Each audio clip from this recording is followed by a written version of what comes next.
Hey there guys, welcome back to the workshop. So in the last video I moved my water softener and the storage tank over to the corner of the room and did some plumbing. So after doing that and a couple days passed, I also realized that the fitting that I put in between the old valve and the new valve was leaking. I spent some time last night, took that out, put a new one in. It's not leaking, it's good now. Okay, so the next thing that I want to do is actually going to go ahead and build the one wall, because I think I can at least get half this wall up so I can get something started, put some plywood on there and paint it, just so I can start putting some of this workshop back together because it is a mess right now. Okay, so the place that I'm going to do is I'm going to put a wall right here, and I'm going to start by just making the measurements, cutting the boards to length. I'm actually using a lot of boards that I already had from parts of the house that we tore apart, and I'm just going to try to reuse them so that way I don't have to buy any wood.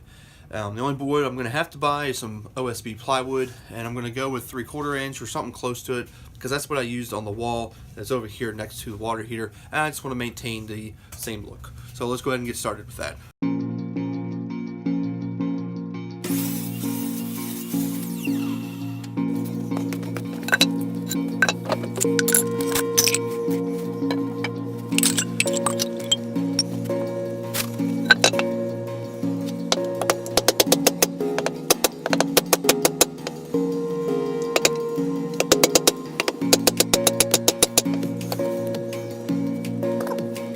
Okay, so as you could tell, I ran into a little snag. I'm going to have to use my hammer drill with some tap cones into the wood and through the wood into the floor. But unfortunately, it's too late at night for me to do that because I'll probably end up waking up my wife and daughter. So I'm going to put that on hold. And what I'm going to do is actually turn my attention to just measuring up for the studs, cutting them to length, and just getting all the boards cut to length.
Okay, so I want to give you a quick update of what's going on. So what I've done now, I've got a lot of the studs up. They are on the walls, and I've went ahead and measured to fit plywood.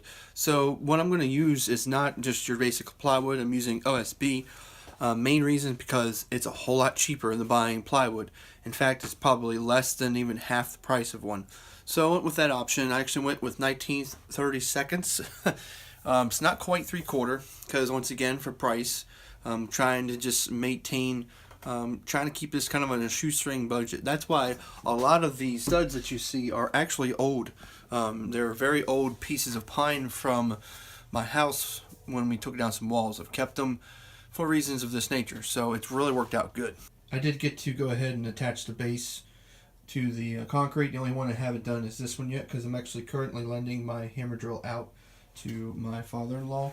And then I'm attaching this one to the wall. There's still going to still be another stud, kind of where you see the pencil marks, and they're going to be about, I think about 18 inches off, and that's going to turn out pretty good. Okay, so another really quick thing that I wanted to mention to you, I actually made a list so I wouldn't forget, was that the door. I've kind of decided what I wanted to do with this door.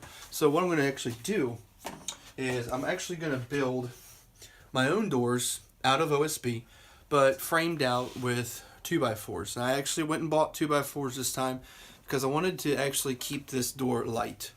These pine studs here, they're actually quite heavy because, I don't know if you know this, but back in the day, old pine, if you look at really old pine lumber from old homes, the grain is very tight because they actually got that pine from some really good mature pine trees. Nowadays, a lot of the pine trees are genetically altered to grow really, really fast, but the trade-off is you get a much wider grain, and then you also end up with a weaker board. That's why a lot of times on structures, when you build structures, the requirements are a whole lot higher now than they were back then, because the integrity of that board is actually a whole lot weaker. But so that's why I chose to actually put new 2x4s in this project, because they're a little bit lighter because of the fact that the grain is further apart. So that's going to make these doors lighter. I actually have a whole bunch of old door hinges that I'm going to use to make this thing open and close. And the reason why I'm going with this is because I'm not going to be constantly opening and closing this door. In fact, I'm going to probably have tools in front of it.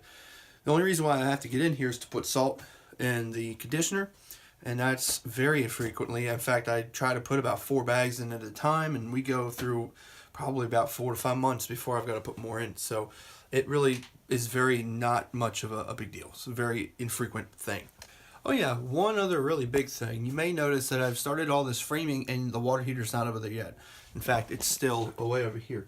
The only reason for that is because, well, it takes a lot more to do that, because I've got a lot of pipes to take off of the ceiling, cleaning up a lot of that stuff. It's going to just take a lot of time, and right now it's just probably not the best time. My wife will be going out of town here shortly. I might end up taking advantage of that and trying to do some of this stuff. In fact, one of my subscribers actually highly suggested taking some of these half-inch galvanized pipes and making pipe clamps out of them, and that's a fantastic idea. So I'll probably be saving them and cutting them to certain lengths to have those, because I don't really have anything that long, and this would be a great time to get it. So the water heater is staying in the position it's in right now, mainly just because of time and because of the fact that I've got lots of pipe to do.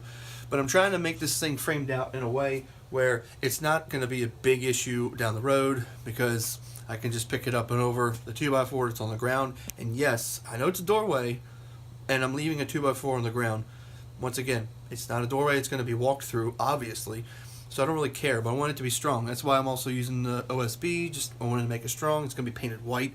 It's going to actually very well match what I've already done in the workshop. But right now, I think it's time to put some OSB up on one side at least, so I can start to feel like this thing is starting to get closed in. Because let me tell you, I'm getting a little tired of my shop being a mess.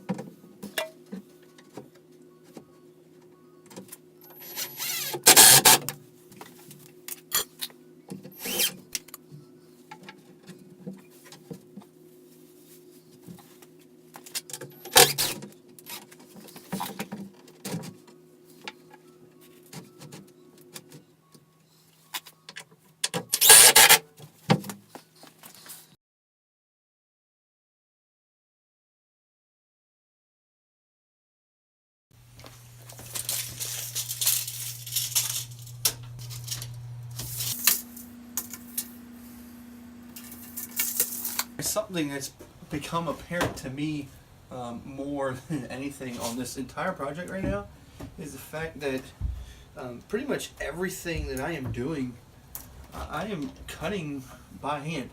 I'm not purposely trying to do that, but because I'm working so late during the day, and also if you were to see my miter saw right now, you would probably realize it pretty quickly without me having to say anything, that there's just not any room to take this to a miter saw and cut it.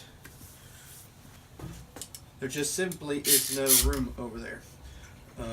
So really, the best thing I can do is just use my handsaw, cut everything by hand, and go that way. I need to find my hammer.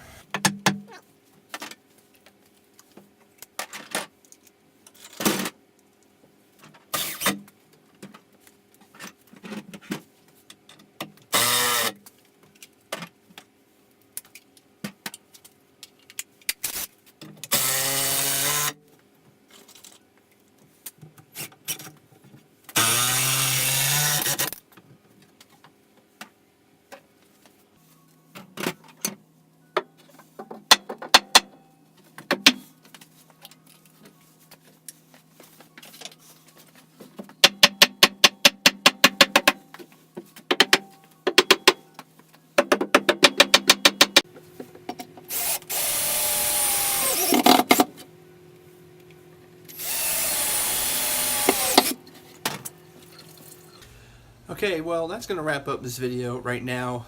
As you can see, I've got most of the framing up. The only thing I have left to do is the board up here at the top for the top of the door frame, and I'm not really sure how high I want to make this yet. I'm probably most likely going to just go as high as the pipe, just to avoid having to make a door that's too big, and just trying to make it enough to where I can pull a water heater out, and of course I got to put this in there without major issues, or maybe making it to where you're hitting your head. So that's about it for right now. Once again, as you noticed, I've been using everything that's been reused and been used before. I just wanted to try to keep this on a really tight budget, really low, and so everything I'm doing is like, well, you may not be able to do that in your shop if you're remodeling, but if you're tearing down walls in your home, or you happen to be out and about and you see some 2x4s getting thrown away, a lot of times places like Lowe's and Home Depot even throw away some boards that are perfectly fine. I've gotten a good bit before. So, keep a lookout for stuff like that. And you might be surprised at what you might find. So, what I'm really hoping that you do, if you haven't already, is go check out part 1. I mean, a lot of this obviously makes sense to you right now, but it might make more sense to you if you could watch part 1. So that's going to be up here next to me to kind of show you where to go. But I hope you consider subscribing. That's going to be somewhere here as well.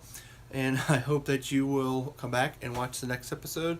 But for now, thank you for watching, and I'll see you next time.